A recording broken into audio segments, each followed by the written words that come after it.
ഞാൻ നീലകണ്ഠൻ നമ്പൂതിരി, വൈക്കം സ്വദേശിയാണ്. ഇണ്ടന്തുരുത്തി ഇല്ലം എന്നാണ് ഇല്ലപ്പേര്. ഞാൻ 1993 ശബരിമല മേൽശാന്തി സ്ഥാനം കിട്ടുന്നത്. അന്ന് 16 പേരുള്ള ഒരു ലിസ്റ്റിലാണ് ഞാനും ഉൾപ്പെട്ടിരുന്നത്. ഭഗവാന്റെ അനുഗ്രഹം കൊണ്ടും പരദേവതമാരുടെ അനുഗ്രഹം കൊണ്ടും ആ വർഷം ശബരിമല മേൽശാന്തിയാകാൻ സാധിച്ചു. ആ ഒരു വർഷം പുറപ്പെടാശാന്തിയൊന്നും അല്ലായിരുന്നു. എല്ലാ മാസവും ഇല്ലത്ത് വന്നുപോയി ഭഗവാന്റെ ശ്രീകോവിലിന്റെ താക്കോല് ഇല്ലത്ത് പൂജാമുറിയിൽ വച്ച് പൂജിച്ച് ആ ഒരു വർഷം അങ്ങനെ ഭഗവാന്റെ പരദേവതമാരുടെയും കുടുംബ കാരണവന്മാരുടെയും അനുഗ്രഹം കൊണ്ട് ഭംഗിയായി നടത്തുവാൻ സാധിച്ചു. ഈശ്വരകൃപയാൽ ആ ഒരു വർഷം നല്ലൊരു അന്തരീക്ഷവും നല്ല രീതിയിലുള്ള ഭഗവാന്റെ അനുഗ്രഹം കൊണ്ടുള്ള ഒരു വർഷവും ആയിരുന്നു. അതിനുശേഷം 99 ആറ്റുകാലിൽ ഇങ്ങനെ മേൽശാന്തി സ്ഥാനത്തേക്ക് അപേക്ഷ ക്ഷണിച്ചത്. വൈക്കത്തെ കുടുംബ പരദേവതമാർക്ക് പൂജ കഴിച്ചുകൊണ്ടിരുന്ന ആ സമയത്ത് മറ്റുള്ളവരിങ്ങനെ ആറ്റുകാലിലേക്ക് അപേക്ഷ ക്ഷണിച്ചിട്ടുണ്ട് എന്ന് പറഞ്ഞതനുസരിച്ച് അപേക്ഷ കൊടുത്തു. കുടുംബ പരദേവതമാരെ വിട്ടുപോകാനുള്ള താല്പര്യമില്ലായിരുന്നു. എന്നാലും എൻ്റെ സുഹൃത്തുക്കളും മറ്റ് ബന്ധുക്കളും നിർബന്ധിച്ച് ആറ്റുകാൽ ഭഗവതി ക്ഷേത്രത്തിലേക്ക് അപേക്ഷ കൊടുക്കുകയുണ്ടായി. ഇന്റർവ്യൂ ദിവസം അവിടെ ആറ്റുകാലിൽ വന്നു. ഇന്റർവ്യൂ കഴിഞ്ഞ് ഭഗവതിയെ കണ്ടു തൊഴുതു. കുടുംബ പരദേവതമാരും വൈക്കത്ത് നിന്നും മാറുന്നതിനുള്ള ബുദ്ധിമുട്ട് കൊണ്ട് എന്നെ നറുക്കെടുപ്പിൽ ഉൾപ്പെടുത്തല്ലേ, എനിക്ക് കിട്ടല്ലേ എന്നും ഭഗവതി ഒരു പ്രാർത്ഥിക്കുകയാണ് ഉണ്ടായത്. പക്ഷെ ഭഗവതി അത് കേട്ടു. അതിനുശേഷം നറുക്കെടുപ്പ് നടന്ന ആദ്യത്തെ നറുക്ക് എൻ്റെ പേര് തന്നെയായിരുന്നു. ഭഗവതി എന്നെ വീണ്ടും ഇവിടെ മേൽശാന്തിയായിട്ട് നിയുക്തനാക്കാൻ നിർബന്ധിച്ചു. ആ ഒരു വർഷം അങ്ങനെ കഴിഞ്ഞു. വീണ്ടും ദേവസ്വത്തിൽ നിന്നും വീണ്ടും ഒരു 5 വർഷത്തേക്ക് ഇങ്ങനെ ഓരോ വർഷം നീട്ടി ഭഗവതിയെ സേവിക്കാനുള്ള അവസരം തന്നു. അതിനുശേഷം വീണ്ടും 2 പ്രാവശ്യം കൂടി ഭഗവതിയെ സേവിക്കാനും 7 വർഷം ഭഗവതിയുടെ മേൽശാന്തിയാകാനും സാധിച്ചിട്ടുണ്ട്. അത് ദേവിയുടെയും അയ്യപ്പന്റെയും എല്ലാം കുടുംബ പരദേവതമാരുടെയും അനുഗ്രഹം കൊണ്ടാണ്. 1 വർഷം എന്നുള്ള ഇതിലെയാണ് ഇവിടെ വന്നത്. പിന്നെ വൈക്കത്തെ ആ രീതിയും ഇവിടുത്തെ രീതിയും കുറച്ച് തമിഴ് ശൈലിയും കൂടെ ഇവിടെ ഉള്ളതുകൊണ്ട് അത് നടത്തിക്കൊണ്ടുപോകാൻ പറ്റുമോ എന്നുള്ള ഒരു ബുദ്ധിമുട്ടുണ്ടായിരുന്നു. പിന്നെ വൈക്കത്തെ രീതിയും ഇവിടുത്തെ രീതിയും കുറച്ച് വ്യത്യാസവും ഉണ്ട്. അതുകൊണ്ട് ആ രീതി മനസ്സിൽ ഉൾക്കൊള്ളാനും കുറച്ച് വിഷമമുണ്ടായിരുന്നു. പിന്നെ 1 വർഷം ഇവിടെ കിട്ടിയതുകൊണ്ട് ആ 1 വർഷം കഴിഞ്ഞിട്ട് വീണ്ടും സ്വദേശത്തേക്ക് പോകാമെന്നുള്ള ഒരു താല്പര്യം ഉണ്ടായിരുന്നത്. പക്ഷെ ഇവിടെ വന്ന് ദേവിയുടെ ആ പൂജ നടത്തിക്കൊണ്ടിരുന്ന ആ സമയത്ത് നമ്മൾ വിചാരിച്ചതുപോലെ അല്ല. ദേവിയുടെ മനസ്സും അനുഗ്രഹവും ഒരു പ്രത്യേക രീതിയിലാണ് എന്ന് മനസ്സിലാക്കി തന്നു ദേവി. അതായത് നമുക്ക് സാധാരണ രീതിയിൽ ഒരു വടക്കോട് ദർശനമായിട്ടുള്ള ഒരു ഭദ്രകാളി ക്ഷേത്രം എന്ന് പറയുമ്പോൾ അതിശക്തമായിട്ടുള്ള കൊടുങ്ങല്ലൂർ പോലെയുള്ള ശക്തി സ്വരൂപിയാണ്, വലിയ രൗദ്രമായിട്ടുള്ള ഒരു ഭാവമാണ് എന്നാണ് പൊതുവെ എല്ലാവർക്കും ധാരണ. പക്ഷെ അതുപോലെ തന്നെ വടക്കോട് ദർശനമായിട്ടുള്ള ഒരു ക്ഷേത്രമാണ് ആറ്റുകാൽ ഭഗവതി ക്ഷേത്രവും. പക്ഷെ അവിടുത്തെ ഭക്തജനങ്ങളുടെ അമ്മയെന്നുള്ള വിളി നിമിത്തം ദേവി ആ രൗദ്രഭാവം വിട്ട് ഒരു മാതൃഭാവമാണ് ഇവിടെ കണ്ടുവരുന്നത്. അങ്ങനെയുള്ള ആ ദേവിയുടെ അനുഗ്രഹം കിട്ടുക എന്നുള്ള ഒരു കാലഘട്ടം കൂടിയായിരുന്നു ആ 1 വർഷം. അതിനുശേഷം പിന്നീട് ദേവിയുമായിട്ട് കൂടുതൽ ഒരു മനസ്സുകൊണ്ടും ഭക്തി കൊണ്ടും പൂജ കൊണ്ടും കൂടുതൽ അടുക്കാൻ സാധിച്ചു. ആ 1 വർഷം കഴിഞ്ഞു. പിന്നീട് തുടർച്ചയായിട്ട് തന്നെ ദേവിയുടെ അനുഗ്രഹം കൊണ്ട് മാത്രം 7 വർഷത്തോളം ഇവിടെ ഭഗവതിക്ക് പൂജ കഴിക്കാൻ സാധിച്ചു. അത് ദേവിയുടെ ഒറ്റ അനുഗ്രഹം കൊണ്ടുമാണ്, ഒരു നിമിത്തം കൊണ്ട് മാത്രമാണ് എന്നുള്ളതാണ് എൻ്റെ വിശ്വാസം. ആറ്റുകാൽ ഭഗവതി ക്ഷേത്രത്തിലെ പൊങ്കാല എന്നത് കണ്ണകി സങ്കല്പത്തിലുള്ള ദേവിയെ മധുരാപുരി ദഹിപ്പിച്ച ശേഷം രൗദ്രഭാവത്തിൽ വരുന്ന ദേവിക്ക് ആറ്റുകാൽ പരിസരത്ത് ഭക്തജനങ്ങൾ പൊങ്കാലയിട്ട് സ്വീകരിച്ച് ദേവിയുടെ കോപത്തിന് ശമനം വരുത്തി എന്നുള്ള ഒരു സങ്കല്പമാണ് ഉള്ളത്. മാത്രമല്ല ഈ പൊങ്കാല പഞ്ചഭൂതാത്മകമായിട്ടുള്ള ഒരു വഴിപാട് കൂടിയാണ്. ഭക്തജനങ്ങൾക്ക് സ്വയമേവ സമർപ്പിക്കുവാനും ദേവിക്ക് അർപ്പിക്കാനും പൂജ നടത്താനുമുള്ള ഒരു വിശേഷ നൈവേദ്യമാണ് ഈ പൊങ്കാല നിവേദ്യം.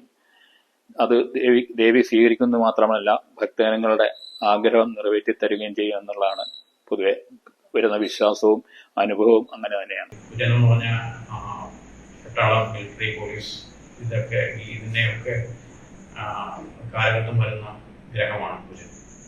അപ്പൊ കുജൻ നീചനായി പോയി കഴിഞ്ഞാൽ ഈ പറഞ്ഞ ധൈര്യം എന്ന് പറയുന്ന കാര്യത്തിൽ കുറച്ച് ബുദ്ധിമുട്ട് വരാനുള്ള സാധ്യതയുണ്ട്. ധൈര്യം പറയും. കൂടാതെ ഇപ്പോ വ്യക്തികള് വളരെയധികം മിതത്വം പാലിക്കും എന്ന് വേറൊരു സത്യം. അതോടൊപ്പം എടുത്തുചാട്ടം കുറച്ച് കുറയ്ക്കും. കുറച്ച് നല്ല വശങ്ങൾ അതിനകത്ത് ഉണ്ടെങ്കിൽ പോലും അതിൽ വ്യക്തികളുടെ ആത്മധൈര്യം വളരെ വളരെ കുറയും. ഇത് മേടം മുതൽ മീനൻ രാശി വരെയുള്ള ആൾക്കാരെ എല്ലാവരെയും ബാധിക്കും. ഒരു തരത്തിൽ അല്ലെങ്കിൽ മറ്റൊരു തരത്തിൽ ബാധിക്കും. പല തരത്തിലാണ് ഇതിന്റെ അവസ്ഥകൾ മാറി മാറി വരുന്നത്. മേടൻ രാശി മുതൽ മീനൻ രാശി വരെ ഉള്ളവർക്ക് ഈ ധൈര്യത്തിന്റെ അവസ്ഥയിലേക്ക് കുറച്ച് കുറവുകൾ തന്നെ വരും. എല്ലാത്തിനും ആത്മവിശ്വാസ കുറവ് അതിനകത്ത് പ്രകടമായിരിക്കും. ചില രാശിക്കാർക്ക് ധനം ധാരാളമായിട്ട് കിട്ടുമായിരിക്കാം, മറ്റ് പല അവസ്ഥകളും കൂടുതലായിട്ട് കിട്ടുമായിരിക്കാം. പക്ഷെ അതൊന്നും അവനവന്റെ മനസ്സുഖത്തിന് ഉപകരിക്കാൻ കുറച്ച് ബുദ്ധിമുട്ട് വരുന്നു അർത്ഥം. അപ്പൊ ഇതിൽ ആദ്യമായിട്ട് മേടം രാശിയുടെ ഫലത്തിലേക്ക് തിരിയും. ഇതില് മേടരാശി അശ്വതി, ഭരണി, കാർത്തികകാലം അടങ്ങുന്നതാണ് മേടം രാശി. ഈ മേടം രാശിയുടെ 5ാം ഭാവാധിപനായിട്ടുള്ള ആദിത്യനാണ് നേരെ 7-ൽ നിവൃത്തി സ്ഥാനത്തിലേക്ക് വരുന്നത്. അപ്പൊ മേടം രാശിക്കാരെ സംബന്ധിച്ച് 2ാം ഭാവത്തിൽ വ്യാഴമുണ്ട്, ഗുണമാണ്, ഓക്കെ, ആ കാര്യം പ്രശ്നമല്ല. 6ാം ഭാവത്തിൽ കടബാധ്യത മറ്റു കാര്യങ്ങളൊക്കെ ഉണ്ടെങ്കിൽ അതൊക്കെ നിവൃത്തി ഉണ്ടാവാൻ സാധ്യതയുണ്ട്. കേസ് വഴക്കുകളൊക്കെ ഉണ്ടെങ്കിൽ അതിനൊക്കെ കുറച്ച് നിവൃത്തികൾ ഉണ്ടാവും, പ്രശ്നമില്ല. അഷ്ടമത്തില് ശുക്രനാണ്. 8ാം ഭാവത്തിൽ ശുക്രൻ എല്ലാ സമർത്ഥമായിട്ടുള്ള എല്ലാ ഭാഗങ്ങളും എല്ലാ കാര്യങ്ങളും നൽകുമെന്നാണ് ശാസ്ത്രം പറയുന്നത്. അപ്പൊ അതും കുഴപ്പമില്ലാത്ത അവസ്ഥയുണ്ട്. 11 അവസാനത്ത് ശനി നിൽക്കുന്നത്. മേടം രാശിക്കാർക്ക് എല്ലാം നല്ലതാണ് ഗുണമായിട്ട് വരുന്നത് പറയും. മനസ്സുഖത്തിന്റെ അവസ്ഥയ്ക്ക്, സന്താനങ്ങളുടെ കാര്യത്തിലുള്ള ചില പ്രശ്നങ്ങളുണ്ടോ, സന്താനങ്ങളെ കൊണ്ടുള്ള വിഷമാവസ്ഥകൾ ഒക്കെ കുറച്ച് ബുദ്ധിമുട്ട് അനുഭവിക്കാനുള്ള സാധ്യതയുണ്ട്. അപ്പൊ അത് ആ കാര്യങ്ങൾക്ക് ഒന്ന് കൃത്യമായി ശ്രദ്ധിക്കണം. സന്താന കാര്യങ്ങളുടെ കാര്യത്തിൽ, കുട്ടികളുടെ കാര്യത്തിലൊക്കെ ഒന്ന് ശ്രദ്ധിക്കണം. രണ്ടാമതായിട്ട് അവനവന്റെ മനസ്സുകളും ചിലപ്പോൾ നഷ്ടപ്പെടുന്ന അവസ്ഥകളൊക്കെ ഉണ്ടാവും. അതിനെ ഒന്ന് ശ്രദ്ധിക്കണം. ശ്രദ്ധിക്കേണ്ട വിഷയങ്ങൾ ഇവയൊക്കെയാണ്. കിട്ടുന്ന വിഷയങ്ങൾ ധാരാളം ഉണ്ടെങ്കിൽ പോലും ശ്രദ്ധിക്കേണ്ട വിഷയങ്ങളാണ് നമ്മളിവിടെ പറഞ്ഞു പോകുന്നതാണ്. അത് കൂടാതെ സ്വന്തമായിട്ടുള്ള വസ്തുവകൾ അങ്ങനെയുള്ള കാര്യങ്ങൾക്കൊക്കെ കുറച്ച് പണികൾ, ജോലികളൊക്കെ വരികയോ അതുമായിട്ട് ബന്ധപ്പെട്ട കാര്യങ്ങളൊക്കെ ഉണ്ടാവുകയോ ചെയ്യാനുള്ള സാധ്യതയുണ്ട്.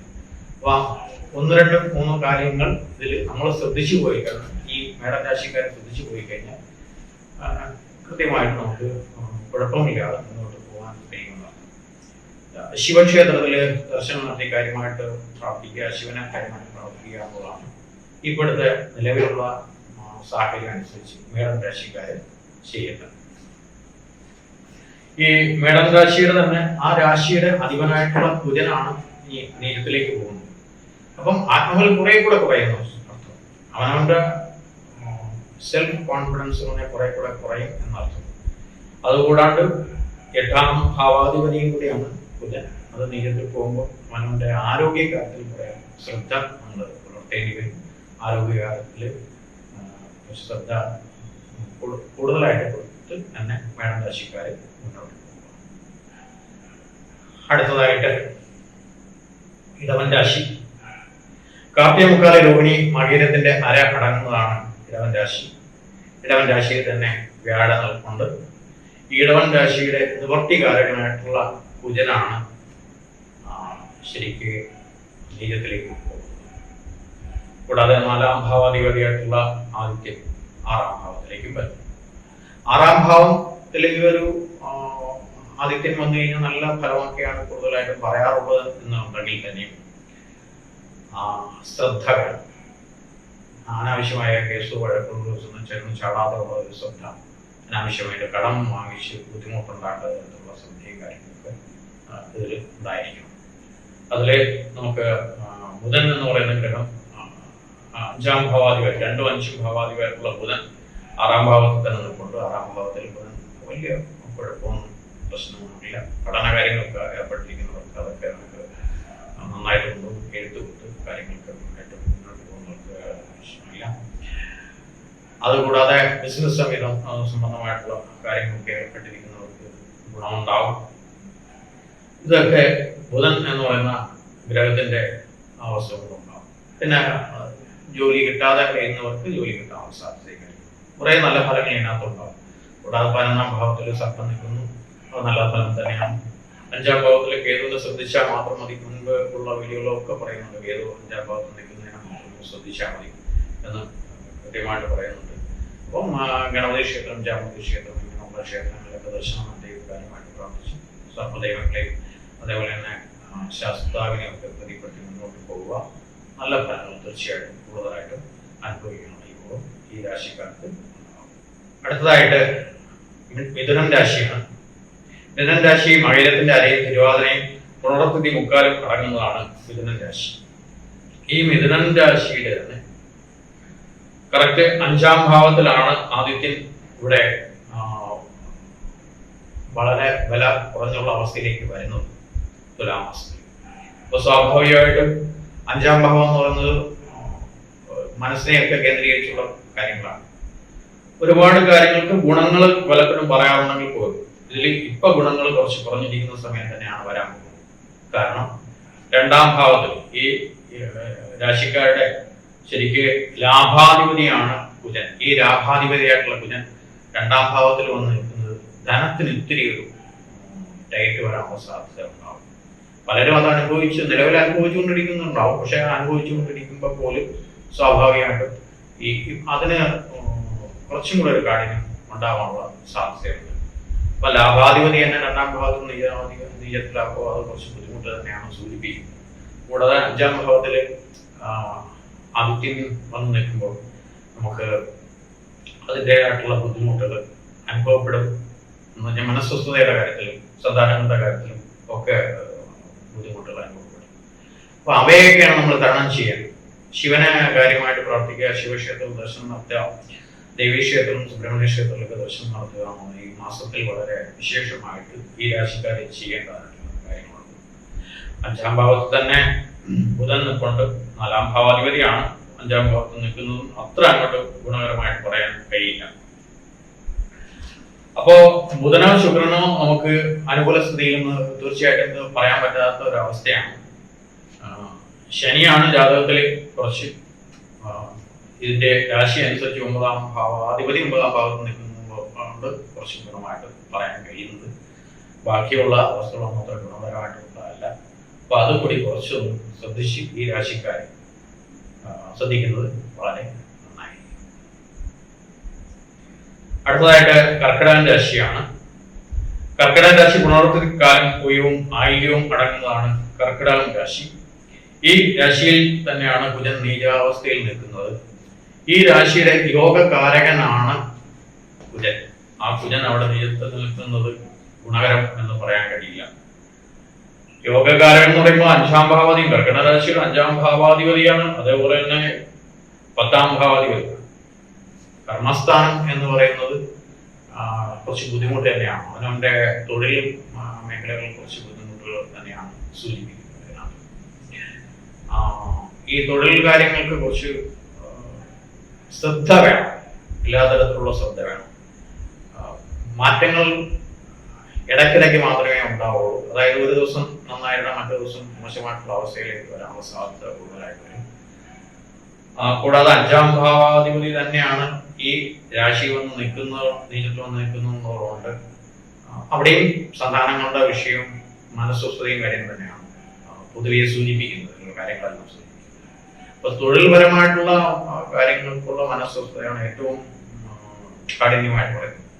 കൂടാതെ ഈ രാശിയുടെ 2ാം ഭാവാധിപതിയായിട്ടുള്ള ആദിത്യനാണ് ഇപ്പൊ നീചം ഭവിച്ച് 4ാം ഭാവത്തിൽ നിന്ന് നിൽക്കുന്നത്. അപ്പൊ കുടുംബജീവിതത്തിന്റെ കാര്യത്തിലൊക്കെ കുറച്ച് ബുദ്ധിമുട്ടുള്ള കാര്യങ്ങളോ പ്രശ്നങ്ങളോ ഒക്കെ ഉണ്ടെങ്കിൽ പോലും അവയൊക്കെ നമ്മൾ തരണം ചെയ്യാനുള്ള സാധ്യതകൾ സ്വയമേ കണ്ടുപിടിച്ച് മുന്നോട്ട് പോകുന്നതായിരിക്കും ഈ രാശിക്കാർക്ക് ഏറ്റവും നല്ലത്. സുബ്രഹ്മണ്യ ക്ഷേത്രത്തിലും ദേവീക്ഷേത്രത്തിലും ദർശനം നടത്തി കാര്യമായിട്ട് പ്രാർത്ഥിക്കുന്നത് ഈ രാശിക്കാർക്ക് വളരെയധികം ഗുണഫലം. അടുത്തതായിട്ട് ചിങ്ങൻ രാശിയാണ്. മകവും പൂരവും ഉത്രത്തിക്കാലമാണെന്നാണ് ചിങ്ങൻ രാശി. ചിങ്ങം രാശിയുടെ അധിപനാണ് ഇപ്പോൾ നീചത്തിലേക്ക് പോയത്. അപ്പോൾ സർക്കാർ വക കാര്യങ്ങളൊക്കെ ഇറങ്ങിത്തിരിക്കുന്നവർക്ക് ഈ മാസത്തിൽ അതിന് ആനുകൂല്യങ്ങൾ കിട്ടാനുള്ള സാധ്യത കുറയുമെന്നർത്ഥം. രാശിയാധിപൻ നിന്ന് നീചത്തിൽ പോയി. രാശിയുടെ 4-ാം ഭാവത്തിലാണ് ശുക്രൻ നിൽക്കുന്നത്. അത് ഗുണകരമാണ്. അതുകൂടാതെ ശരിക്കും 3-ാം ഭാവത്തില് വ്യാഴം 2-ാം ഭാവത്തിൽ മൂന്ന് നിൽക്കുന്നത് വലിയ ഗുണമൊന്നും നമുക്ക് പറയാൻ കഴിയുന്നില്ല, കുഴപ്പമില്ല. കൂടാതെ രാശിയുടെ 4-ും 9-ഉം ഭാവാധിപതിയായിട്ടുള്ള കുജനാണ് 12-ൽ നീചസ്ഥാനത്ത് നിൽക്കുന്നത്. ചിങ്ങൻ രാശിയുടെ യോഗകാരകൻ എന്നാണ് കുജനെ വിളിക്കാറ്. ആ കുജനാണ് ഇപ്പോൾ 12-ൽ പോയി നിൽക്കുന്നത്. അപ്പൊ ചെലവിന്റെ കാര്യത്തിൽ വർധനവ് ഉണ്ടാവാനുള്ള സാധ്യത പറയാറുണ്ട്. ഭാഗ്യാവസ്ഥ തീരെ അനുകൂലമായിട്ടുള്ള നല്ലതെല്ലാം തന്നെ പറയാം. ഭാഗ്യാവസ്ഥ അനുകൂലമല്ല എന്ന് തന്നെ പറയാം. അപ്പൊ അതൊന്ന് ശ്രദ്ധിച്ച് തന്നെ മുന്നോട്ട് പോകണം. ഈ മാസക്കാലം കുറച്ച് എല്ലാ കാര്യങ്ങൾക്കും കുറച്ചൊരു ഫ്രീസായിരിക്കുന്ന ഒരവസ്ഥ ഉണ്ടാവാനുള്ള സാധ്യത ഉള്ള സമയമാണ്. അപ്പോൾ കൃത്യമായിട്ടുള്ള ഈശ്വര പ്രാർത്ഥനയോടുകൂടി മുന്നോട്ട് പോകുന്നതായിരിക്കും ഈ രാശിക്കാരെ സംബന്ധിച്ച് ഏറ്റവും നല്ലത്. കൂടാതെ ഇതിന്റെ 6-ഉം 7-ഉം ഭാവാധിപതിയായിട്ടുള്ള ശനിയാണ് ഇതിനകത്ത് 7-ാം ഭാവത്തിൽ നിൽക്കുന്നത് എന്നുള്ള ഓർമ്മയും കൂടെ വേണം. അപ്പൊ സ്വാഭാവികമായിട്ടും ശനിയുടെ ദൃഷ്ടി ആ രാശിയിലേക്ക് ഉള്ളതുകൊണ്ട് കുറച്ച് മന്ദതയൊക്കെ കുറച്ച് കൂടുതലായിട്ട് നിൽക്കുമെങ്കിലും അതിനേക്കാൾ ഏറെ മന്ദത ഈ ആദ്യന്റെയും കുജന്റെയും അവസ്ഥകൾ കൊണ്ടുവരാനുള്ള സാധ്യതയുണ്ട്. അപ്പൊ അതിനെല്ലാം തരണം ചെയ്യുന്ന രീതിയിൽ തന്നെ മുന്നോട്ട് കൊണ്ടുപോകണം. തൊഴിൽ അന്വേഷകരെ സംബന്ധിച്ച് അന്വേഷിച്ചു കഴിഞ്ഞാൽ കിട്ടാനുള്ള സാധ്യതകളൊക്കെ അതിനകത്ത് ഉണ്ടാവാൻ സാധ്യത. അപ്പം കൃത്യമായിട്ട് മറ്റു രാശിഫലങ്ങളിൽ എല്ലാത്തിലും മുൻ പറയുന്ന രാശിഫലങ്ങളെല്ലാം ഈ ചിങ്ങൻ രാശികൾക്ക് അനുകൂലമായിട്ടുള്ള അവസ്ഥകളൊക്കെ പറയുമെങ്കിൽ തന്നെ ഇപ്പോൾ നമുക്ക് സ്ഥിരമായിട്ട് അനുകൂലമായിട്ടുള്ള സ്ഥിതിയല്ല ഈ മാസം തന്നെ പറയേണ്ടി വരും. അപ്പോൾ ശിവനെ തന്നെ കാര്യമായിട്ട് പ്രാർത്ഥിക്കുക, സുബ്രഹ്മണ്യനെ പ്രാർത്ഥിക്കുക, ദേവിയെ പ്രാർത്ഥിക്കുക, ഇതൊക്കെ തന്നെയാണ് ഈ രാശിക്കാർക്ക് നിലവിൽ ആവശ്യമായിട്ടുള്ളത്. അടുത്തതായിട്ട് ഇതില് കന്നിരാശിയാണ്. ഉത്രത്തെ മുക്കാൽ അത്തവും ചിത്രത്തിന്റെ അരയും ചിത്രത്തരയും അടങ്ങുന്നതാണ് കന്നിരാശി. കന്നിരാശിയെ തന്നെയാണ് കേതു നിൽക്കുന്നത്. 7-ാം ഭാവത്തിൽ സർപ്പനെ കൊണ്ട് 6-ല് 5-ഉം 6-ഉം ഭാവത്തിലുള്ള ശനിയോട് തന്നെയാണ് നിൽക്കുന്നത്. 2-ാം ഭാവത്തിലാണ് ബുധനും നിൽക്കുന്നത്, ആദിത്യൻ. അപ്പൊ 12-ാം ഭാവാധിപതി 2-ാം സ്ഥാനത്ത് വന്നു കഴിഞ്ഞാൽ കുടുംബത്തിൽ തന്നെ ധാരാളം തരത്തിലുള്ള ചെലവുകൾ വർദ്ധിക്കാനുള്ള സാധ്യത കൂടുതലായിട്ടുണ്ടാകും. മറ്റ് ചെറിയ രീതിയിലുള്ള അസുഖങ്ങൾ, പനി ഇങ്ങനെയുള്ള അസുഖങ്ങൾ പോലെയുള്ള എല്ല് സംബന്ധമായിട്ടുള്ള അസുഖങ്ങളൊക്കെ അലട്ടാനുള്ള സാധ്യത നല്ല കൂടുതലായിട്ടുണ്ടാകും. 2-ാം ഭാവത്തിൽ എന്റെ രാശിയാധിപതി 2-ാം ഭാവത്തിൽ നിൽക്കുന്നത് ഗുണം തന്നെ സൂചിപ്പിക്കുന്നുണ്ടെങ്കിൽ ആദിത്യൻ കൂടി നിൽക്കുന്നുണ്ട്. കുടുംബജീവിതത്തിന്റെ കാര്യത്തിൽ കുറച്ച് ശ്രദ്ധ നമുക്ക് ഇതിനകത്ത് വേണ്ടി വരും. പിന്നെ 3-ഉം 8-ഉം ഭാവാധിപതിയാണ് 11-ാം ഭാവത്തിൽ അവസ്ഥാനത്ത് നീചനാണ്.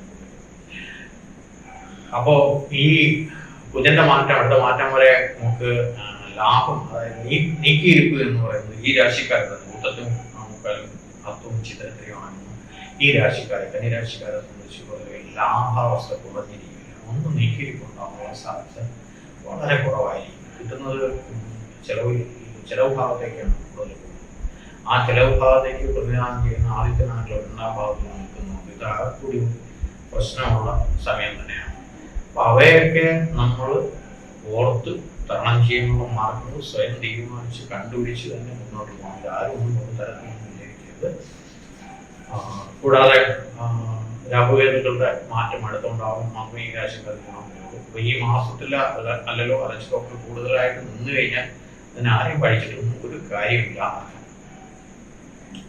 ഇതിൽ ശ്രദ്ധിക്കേണ്ടത് ധനമിടപാടുകൾ, മറ്റുള്ള കാര്യങ്ങൾ, പുതിയ വേണ്ടി അങ്ങനെയുള്ള കാര്യങ്ങളിൽ നിന്നും ചെന്ന് ചാടാതിരിക്കുന്നതായിരിക്കും ഏറ്റവും ഉചിതം. ധനനഷ്ടം, ക്ലേശം ഇവയാണ് ഈ രാശിക്കാരെ സംബന്ധിച്ച് ഇപ്പോൾ വളരെ കൂടുതലായിട്ട് സൂചിപ്പിക്കുന്നത്. അപ്പൊ അതുകൊണ്ട് മനസ്വസ്ഥതയൊക്കെ കുറഞ്ഞിരിക്കണം. അതുകൊണ്ട് ഇതൊന്നും വളരെ ശ്രദ്ധിച്ച് തന്നെ ഈ രാശിക്കാരെ മുന്നോട്ട് പോകണം. കന്നിരാശിക്കാരെ മുന്നോട്ട് പോകണം. തീർച്ചയായിട്ടും ശിവനെയും ദേവിയും അതുപോലെ സുബ്രഹ്മണ്യ സ്വാമിയുടെ കാര്യമായിട്ട് പ്രാർത്ഥിച്ച് മുന്നോട്ട് പോകുക. അടുത്തതായിട്ട് തുലാം രാശിയാണ്. ചിത്രയുടെ അലയും ചോദ്യയും വിശാഖത്തും മുക്കാലും അടങ്ങുന്നതാണ് ഈ രാശി. തുലാം രാശി ഈ രാശിയിൽ രണ്ടാം ഭാവത്തിലാണ് അതിൽ ശുക്രൻ നിൽക്കുന്നത്. രണ്ടിൽ ശുക്രൻ ഗുണവാനാണ്. കുടുംബജീവിതത്തിന്റെ കാര്യത്തിലൊക്കെ ബുദ്ധിമുട്ടുകൾ ഉണ്ടായിരുന്നില്ല, അതൊക്കെ ഒന്ന് മാറി ഗുണമായിട്ട് തരും. പ്രശ്നമില്ലാതെ ആ രാശിയുടെ അധികം തന്നെയാണ് രണ്ടാം ഭാവത്തിൽ നിൽക്കുന്നത്. ആ ഗുണം തന്നെയാണ് അതിലേറെ പറയുന്നത്. രാശിയിൽ നിൽക്കുന്നത് ആദിത്യനാണ്, അതുപോലെ തന്നെ ബുധനാണ്. ഈ ബുധൻ നിൽക്കുന്ന 12ാം ഭാവത്തിലുള്ള ബുധൻ രാശിയിൽ നിൽക്കുന്നതുകൊണ്ട് അവനവന്റെ ആവശ്യങ്ങൾക്കുള്ള വളരെയധികം ചിലവുകൾ, വ്യക്തിപരമായിട്ടുള്ള ചിലവുകളുടെ അളവ് വളരെ കൂടിയിരിക്കും. കൂടാതെ 11ാം ഭാവത്തിൽ ലാഭം അടങ്ങേണ്ട ആ രാശിയുടെ അധിപതിയായിട്ടുള്ള ആദിത്യനാണ് ശരിക്ക് തുലാം രാശിയിൽ തന്നെ. അപ്പം ആ രാശിക്കാരെ സംബന്ധിച്ച് ഗുണം എന്ന് പറയുന്നത് വളരെ കൂടുതലായിട്ട് പറയാൻ കഴിയും.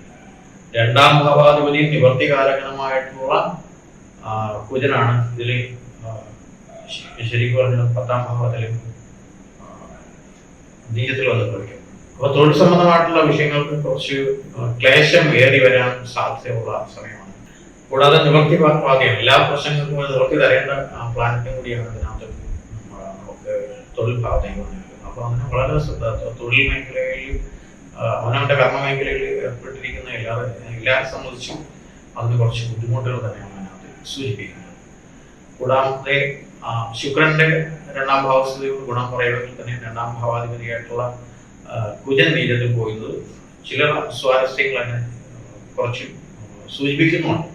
അവയെ തരണം ചെയ്ത് മുന്നോട്ട് പോകണം. ധനപരമായിട്ടുള്ള ക്ലേശങ്ങൾ തന്നെയാണ് അതിനകത്ത് സൂചനകൾ തരുന്നത്. അതിന് ആ 2ാം ഭാവത്തിലേക്കുള്ള അഷ്ടമത്തിലേക്കുന്ന വ്യാഴത്തിലേക്ക് ദൃഷ്ടിയൊക്കെ കുറച്ച് ഗുണം ചെയ്യും. 2ാം ഭാവാധിപതിയുടെ ഗുണം കുറച്ച് കുറവാണെന്നാലും അവിടെ നിൽക്കുന്ന ഗ്രഹത്തിനെ ദൃഷ്ടി എന്ന ഗ്രഹത്തിനെ കുറച്ച് ഗുണങ്ങൾ അതിനകത്ത് തരാനുള്ള സാധ്യത കൂടുതലാണ്.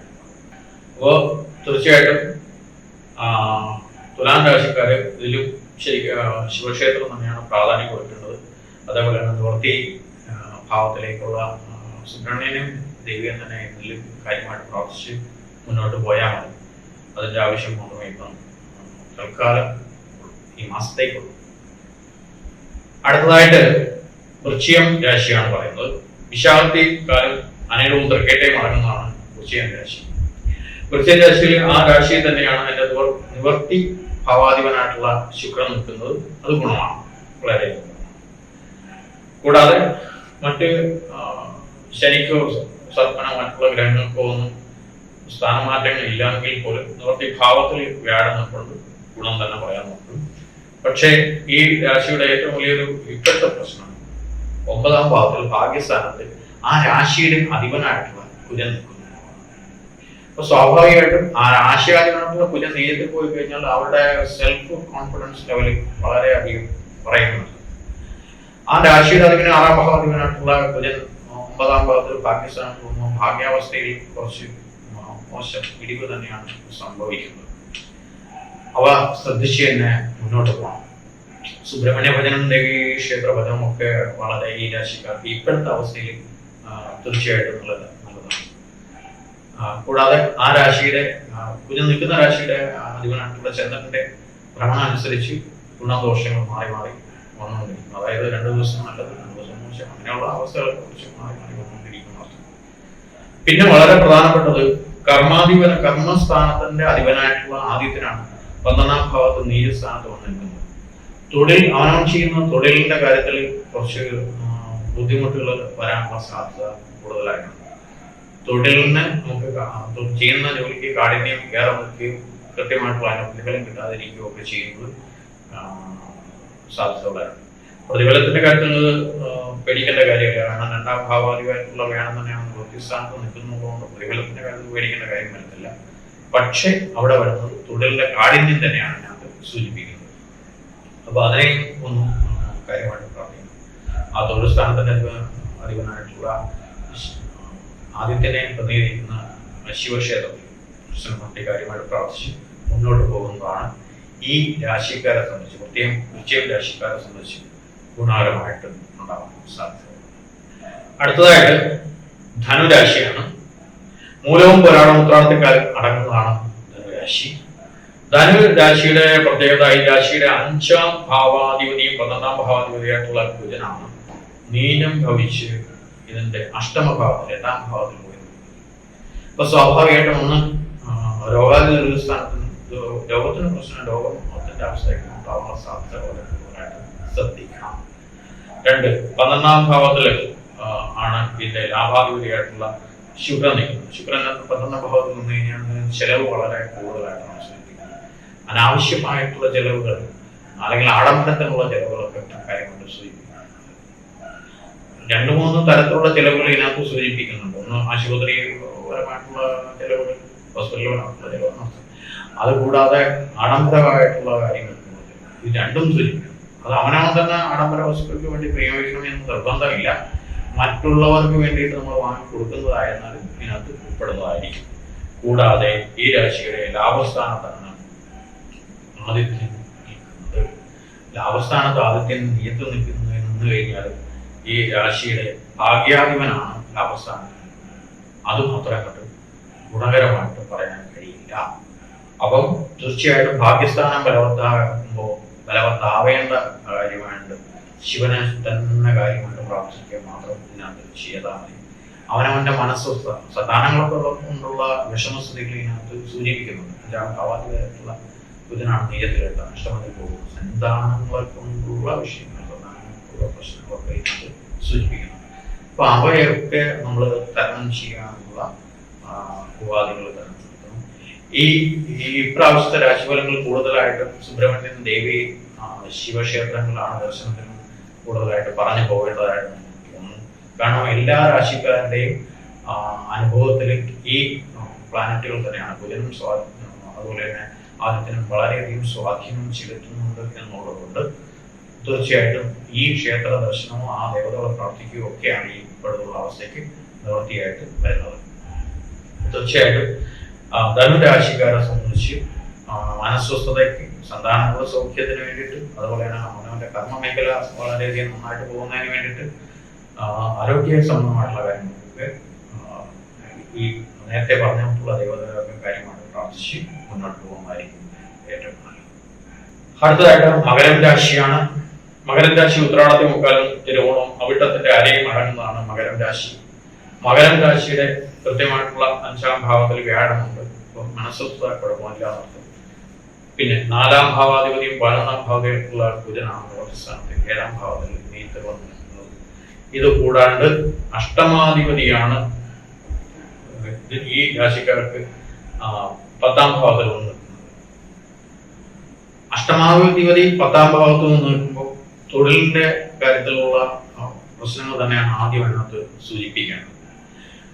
ബുധൻ ഇതിനകത്ത് ഈ രാശിക്കാരുടെ 9ാം ഭാവാധിപതിയാണ്. അതേപോലെ തന്നെ 6ാം ഭാവാധിപതിയാണ് ആ ബുധൻ തന്നെയാണ് 10ാം ഭാവത്തിൽ. ബുധനെ കൊണ്ടുള്ള 10ാം ഭാവത്തിലുള്ള ഗുണങ്ങൾ ഈ നല്ലതായിട്ടുള്ള അവസ്ഥ തന്നെ പറയേണ്ടി വരും.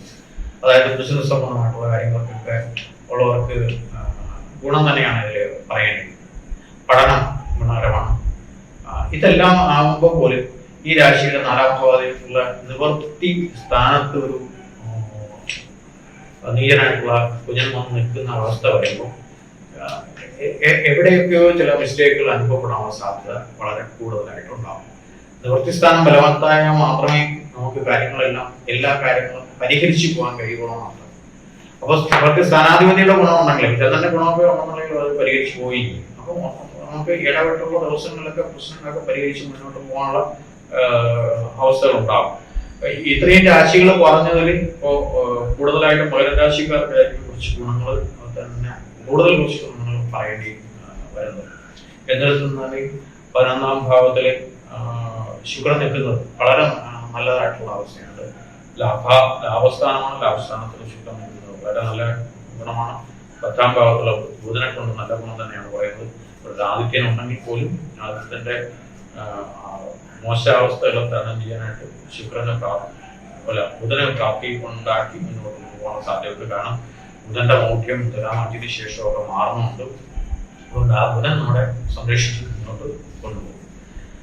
അപ്പൊ ഇതില് കൂടുതലായിട്ട് 2ാം ഭാവത്തിന്റെ അധിപതി തന്നെ രണ്ടാം ഭാവത്തിൽ നിൽക്കുന്നതുകൊണ്ട് ഒരു പ്രശ്നവും വരാൻ സാധ്യതയുള്ള സമയമല്ല. അഞ്ചാം ഭാവത്തിൽ കറക്റ്റ് ആയിട്ട് വ്യാഴം നിൽക്കുന്നതാണ്. ഈ രാശിക്കാരെ സംബന്ധിച്ച് കൂടുതലായിട്ട് നമ്മൾ പറയേണ്ടത് ശ്രീകൃഷ്ണ സ്വാമി ക്ഷേത്ര ദർശനം മാത്രമായിരിക്കും ഏറ്റവും നല്ലത്. ശ്രീകൃഷ്ണനോട് ആ ഭാഗ്യഭാവം ബലവത്താക്കി, തൊഴിലിന്റെ കാര്യങ്ങളോട് ബലവത്താക്കി ഒന്ന് മുന്നോട്ട് പോകാനായിട്ട് ശ്രീകൃഷ്ണന്റെ ബലദർശനമായിരിക്കും ഏറ്റവും നല്ലതായിട്ട് ഇതിൽ പറയുന്നത്. അടുത്തതായിട്ട് കുംഭം രാശി. അവിടത്തിന്റെ അരയും ചതയും ഉരുട്ടാതി മുക്കാലും അടങ്ങുന്നതാണ് കുംഭൻ രാശി. ഈ കുംഭൻ രാശിയുടെ നിവർത്തി ഭാവാധിപനായിട്ടുള്ള ആദിത്യനാണ് രാശിയുടെ 9ാം ഭാവത്തിൽ ഭാഗ്യസ്ഥാനത്ത് നീചസ്ഥാനത്ത് വന്ന് നിൽക്കുന്നത്. ശ്രദ്ധിക്കണം. ഈ രാശിക്കാർ വളരെ ശ്രദ്ധിക്കേണ്ട സമയത്താണ്. കാരണം നിവർത്തി ഭാവാധിപൻ 9ൽ നീചനായി പോയി കഴിഞ്ഞാൽ അവരുടെ കാര്യങ്ങൾക്കൊക്കെ ഒരു നിവർത്തി ഉണ്ടാവാനുള്ള ബുദ്ധിമുട്ട് ആണ് സൂചിപ്പിക്കുന്നത്. കൂടാതെ ഈ രാശിയുടെ 3ാം ഭാവാധിപതി 10ാം ഭാവാധിപതിയായിട്ടുള്ള കുജൻ 6ാം ഭാവത്തിൽ നിൽക്കുന്നു. അപ്പൊ കർമ്മ മേഖലയില് ബുദ്ധിമുട്ട് തന്നെയാണ് അതിലും സൂചിപ്പിക്കുന്നത്. കൂടാതെ 6ാം ഭാവത്തിലാണ് രോഗസ്ഥാനത്താണ്. രോഗസ്ഥാനത്ത് നിൽക്കുമ്പോൾ കുഞ്ഞിനെ സംബന്ധിച്ചുള്ള രോഗവിഷയങ്ങൾ അലട്ടാനുള്ള സാധ്യത വളരെ കൂടുതലായിട്ട് വരും.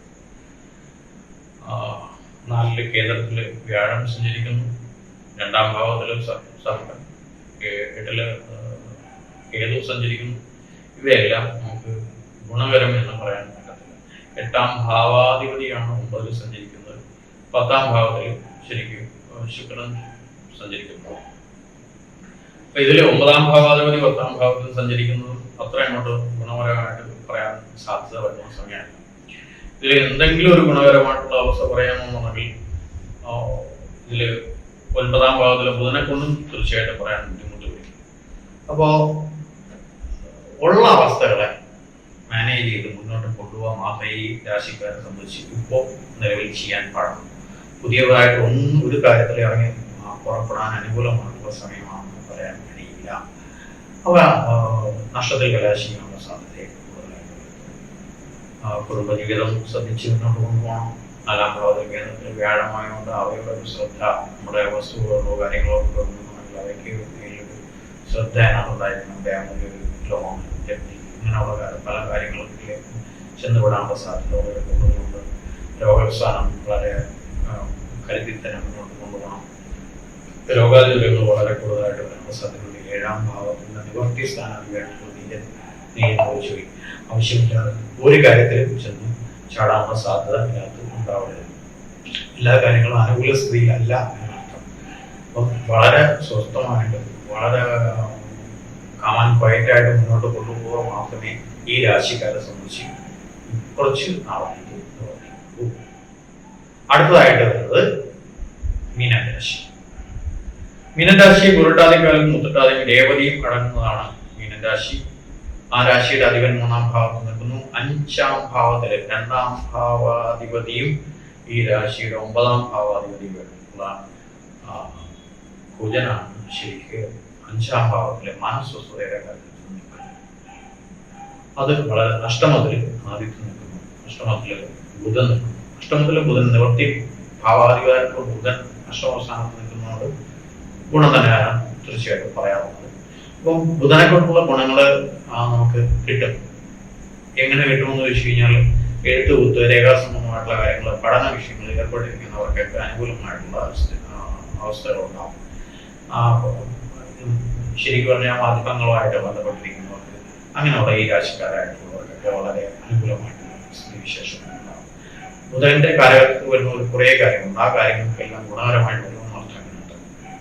5ാം ഭാവത്തിൽ ബുധൻ നിൽക്കുന്നതുകൊണ്ട് സന്താന കാര്യങ്ങളുടെ കാര്യത്തിൽ ഒരു ശ്രദ്ധ വളരെ വേണ്ടി വരും. മനസ്വസ്ഥതയ്ക്ക് വളരെ നമുക്ക് മനസ്വസ്ഥത കുറയുന്ന ഒരവസ്ഥ. അതായത് 2ാം ഭാവാധിപതിയാണ് 5ൽ നിൽക്കുന്നത്. ഇപ്പൊ കുടുംബ ജീവിതത്തിന്റെ കാര്യത്തില് കുറച്ച് സ്വസ്ഥത കുറവുണ്ടായാൽ തന്നെയാണ് നമ്മൾ തന്നെ മാനേജ് ചെയ്ത് മുന്നോട്ട് കൊണ്ടുപോകേണ്ടി വരും. അസ്വസ്ഥതകൾ കുടുംബത്തിൽ തന്നെ ഉണ്ടാവാനുള്ള സാധ്യതയുണ്ടാവും. കുട്ടികളുടെ കാര്യത്തിലും സന്താനങ്ങളുടെ കാര്യത്തിലും കുറച്ച് ബുദ്ധിമുട്ടുകളോ ക്ലേശങ്ങളോ ഒക്കെ അനുഭവിക്കേണ്ടതായിട്ട് വരും. അതിനെ ഒന്ന് ശ്രദ്ധിച്ച് മുന്നോട്ട് കൈകാര്യം ചെയ്ത് മുന്നോട്ട് കൊണ്ടുപോകാം.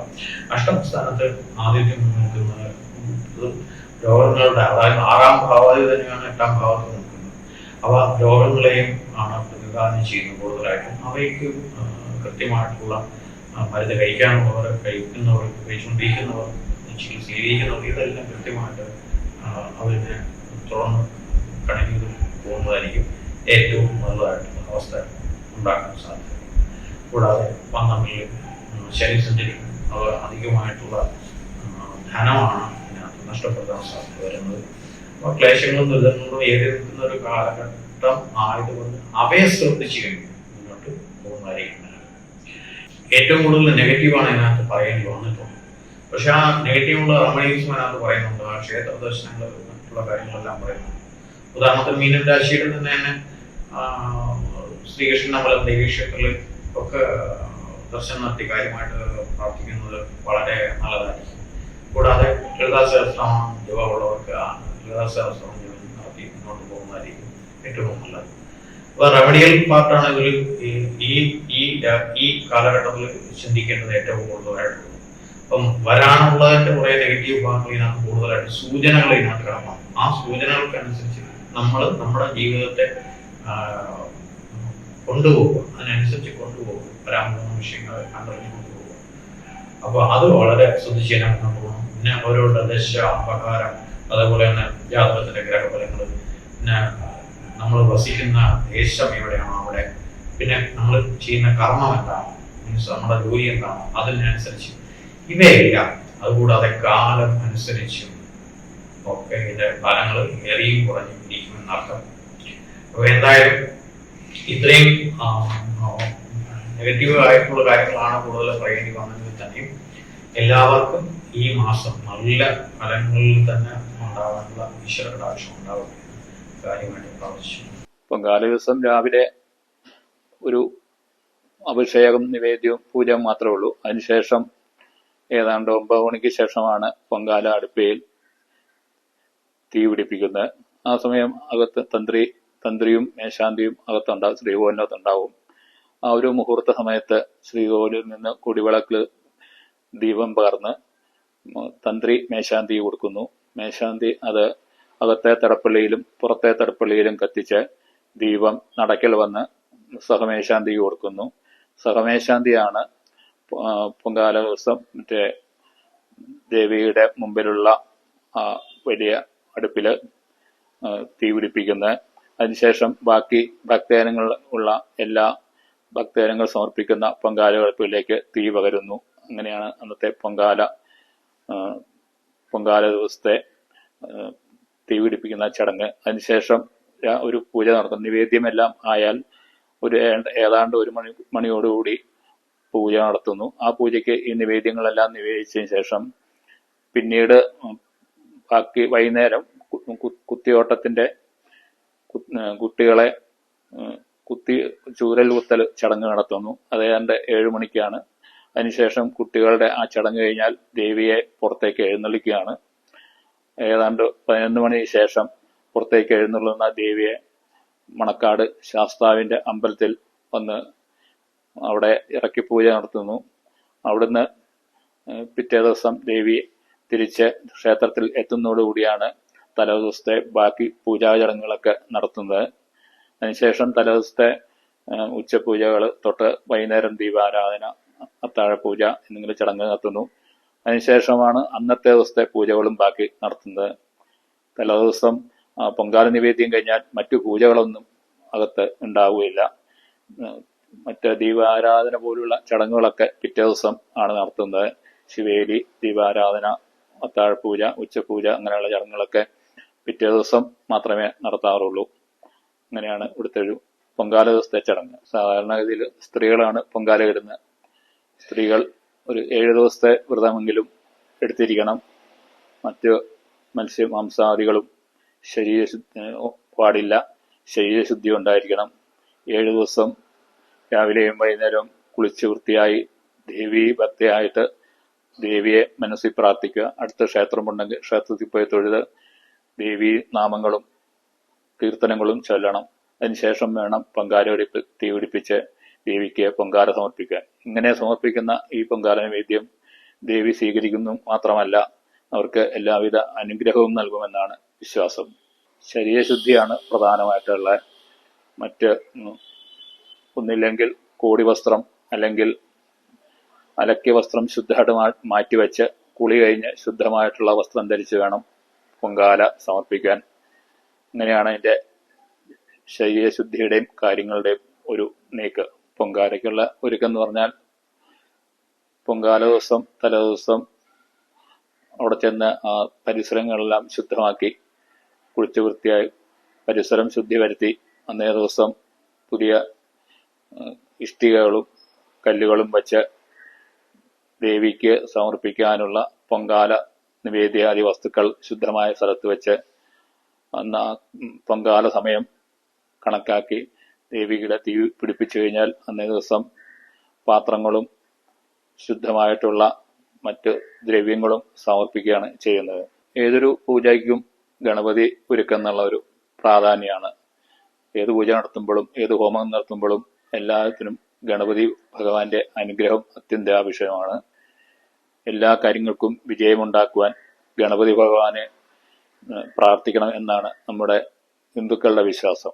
പൊങ്കാല ഇടുന്നതിന് പുലവാലായ്മ ഉള്ളവര് ആ പുലവാലായ്മ കഴിഞ്ഞതിന് ശേഷം ശരീരശുദ്ധി വരുത്തി കുളിച്ച് ക്ഷേത്ര കുളത്തിലോ അല്ലെങ്കിൽ മറ്റ് പുഴയിലോ കുളിച്ച് ശുദ്ധമായിട്ട് വേണം ബാക്കി പൊങ്കാല സമർപ്പിക്കാനുള്ള തയ്യാറെടുപ്പ് നടത്തേണ്ടത്. അതുപോലെ തന്നെ മാസമുറ ഉള്ളവർ 7 ദിവസമെങ്കിലും കഴിഞ്ഞതിന് ശേഷമേ പൊങ്കാല അടുപ്പിൽ തീ പിടിപ്പിക്കുന്നതിന് വരാൻ പാടുള്ളൂ. അങ്ങനെ ശരീരശുദ്ധിയും മനഃശുദ്ധിയും കൊണ്ട് മാത്രമേ പൊങ്കാല സമർപ്പിച്ചാൽ മാത്രമേ ദേവി അത് സ്വീകരിക്കുകയും അനുഗ്രഹിക്കുകയും ചെയ്യുള്ളൂ. ഭഗവതിയെ അന്നപൂർണേശ്വരി സങ്കല്പത്തിലുള്ള അന്നപൂർണേശ്വരി മനസ്സ് വിചാരിച്ച് ദേവിക്ക് പൊങ്കാല അടുപ്പിൽ അരി സമർപ്പിക്കുന്നതാണ് ഏറ്റവും ഉത്തമം. ആ ഒരു സങ്കല്പം മാത്രം മതി ദേവിക്ക്. പ്രത്യേകിച്ച് മന്ത്രങ്ങളൊന്നും വേണ്ട. ദേവിയെ മനസ്സിൽ പ്രാർത്ഥിച്ച് നമ്മുടെ കുടുംബത്തിന്റെയും നമ്മുടെ നാടിന്റെയും ഐശ്വര്യത്തിനും വേണ്ടി അന്നം നൽകുന്ന ദേവി എന്ന സങ്കല്പത്തിൽ ദേവിക്ക് പൊങ്കാല സമർപ്പിക്കാവുന്നതാണ്. പൊങ്കാല സമർപ്പണത്തിന് ശേഷം ഭക്തൻ പൊങ്കാല നിവേദ്യം കഴിഞ്ഞാൽ ക്ഷേത്രത്തിൽ പോയി ദേവിയെ തൊഴുക എന്നുള്ള സങ്കല്പമുണ്ട്. അല്ലെങ്കിൽ അകത്ത് കയറി തൊഴാൻ പറ്റിയില്ലെങ്കിൽ പുറത്തു നിന്നാണെങ്കിലും ദേവിയെ പ്രാർത്ഥിച്ചു തൊഴുതിട്ട് വേണം നിവേദ്യാദികളൊക്കെ കൊണ്ടുപോകാൻ. അതോടുകൂടി ആ പൊങ്കാല വ്രതം പൂർത്തിയാകുന്നു എന്നുള്ള സങ്കല്പമാണ് ഉള്ളത്. പൊങ്കാല നിവേദ്യം ഒരിക്കലും നശിപ്പിക്കാൻ പാടില്ല. അത് ഭക്തജനങ്ങൾക്ക് കൊടുക്കുന്നതാണ് ഒന്നുകൂടെ ഉത്തമം. നമ്മൾ ആവശ്യത്തിന് എടുത്തു കഴിഞ്ഞാൽ ബാക്കിയുള്ളത് മറ്റു ആൾക്കാർക്ക് കൊടുക്കുന്നതിന് യാതൊരു വിഷമവുമില്ല. അതുകൊണ്ട് എല്ലാ ഗുണങ്ങളും ഉണ്ടാകുന്നു, ദേവിയുടെ അനുഗ്രഹവും ഉണ്ടാകും. മാത്രമല്ല എല്ലാ അനുഗ്രഹങ്ങളും ദേവി തരും എന്നാണ് വിശ്വാസം. വീടുകളിൽ അകത്തിടുന്നതിന് ആ വീട് പരിശുദ്ധമായിരിക്കണം. പിന്നെ മനഃശുദ്ധി ഉണ്ടായിരിക്കണം. മനസ്സിന് ഏറ്റവും കൂടുതൽ ദേവിയോടുള്ള വിശ്വാസം ഉണ്ടായിരിക്കണം. ഇത് മൂന്നും ഉണ്ടെങ്കിൽ ഫ്ലാറ്റുകളിലും പൊങ്കാല സമർപ്പിക്കാവുന്നതാണ്. അല്ലാത്ത വർഷം പുറത്ത് ആ ഫ്ലാറ്റിലുള്ള ആൾക്കാരെല്ലാം കൂടി പുറത്ത് സ്ഥലശുദ്ധി വരുത്തി അവിടെ പൊങ്കാല സമർപ്പിച്ച് ദേവിക്ക് നിവേദ്യം നടത്താവുന്നതാണ്. വെടിവഴിപാട് ഒരു ആചാരം ആണ്. അതൊരു അന്തരീക്ഷ ശുദ്ധി ഉണ്ടാക്കുന്നു. പൊങ്കാല ദിവസം അന്തരീക്ഷത്തിന് ശുദ്ധി ഉണ്ടാക്കുന്നു. അതോടുകൂടി ആ സ്ഥലശുദ്ധി ഉണ്ടാകുന്നു എന്നുള്ള ഒരു സങ്കല്പമാണ്. പൊങ്കാല നിവേദ്യം ക്ഷേത്രത്തിൽ നടത്താം. അതോടുകൂടി അർച്ചനകളും പുഷ്പാഞ്ജലികളും വിളക്ക് മാല അങ്ങനെയുള്ള വഴിപാടുകളൊക്കെ ക്ഷേത്രത്തിൽ സമർപ്പിക്കാവുന്നതാണ്. ദേവിക്ക് ദ്രവ്യങ്ങളും പട്ടുകളും നെയ്യും അങ്ങനെയുള്ള വസ്തുക്കളും യഥാശക്തി സമർപ്പിക്കാവുന്നതാണ്. പൊങ്കാല ദിവസം പൊങ്കാല സമർപ്പിക്കുന്നതിന് പ്രത്യേകിച്ച് കരുതേണ്ടത് ഒരു വിളക്കും എണ്ണാതിരി അങ്ങനെയുള്ള ആദ്യം നിലവിളക്ക് കൊളുത്തി പ്രാർത്ഥിച്ച് അടുപ്പ് കൂട്ടി അടുപ്പിന് ശുദ്ധി വരുത്തി അടുപ്പിൽ വയ്ക്കാവുന്ന മൺകരം, അതുപോലെയുള്ള ദ്രവ്യങ്ങൾ, അരി പായസമാണെങ്കിൽ പായസത്തിനുള്ള സാധനങ്ങൾ, ദ്രവ്യങ്ങൾ, അതുപോലെ വിളക്കിന് മുമ്പിൽ ഗണപതി കൂട്ടുവയ്ക്കാനുള്ള സാധനങ്ങൾ, ഇതെല്ലാം വെച്ച് അവസാനം സമർപ്പണ സമയത്ത് കർപ്പൂരവും കത്തിച്ച് പ്രാർത്ഥിക്കാനുള്ള ചന്ദനത്തിരിയ കർപ്പൂരം അങ്ങനെയുള്ള ദ്രവ്യങ്ങളും ഇതിന്റെ കൂടെ കരുതാവുന്നതാണ്. കുത്തിയോട്ടം ബാലന്മാരാണ്, 12 വയസ്സിൽ താഴെയുള്ള കുട്ടികളാണ് കുത്തിയോട്ടത്തിന് തിരഞ്ഞെടുക്കപ്പെടുന്നത്. അത് ക്ഷേത്രത്തിലേക്കുള്ള ഭക്തന്മാരുടെ ഒരു വഴിപാടു കൂടിയാണ്. ഇഷ്ടസന്താനത്തിന്, പുരുഷ സന്താനത്തിന് ഭക്തന്മാർ പ്രാർത്ഥിക്കുന്ന ഒരു വഴിപാട് കൂടിയാണ്.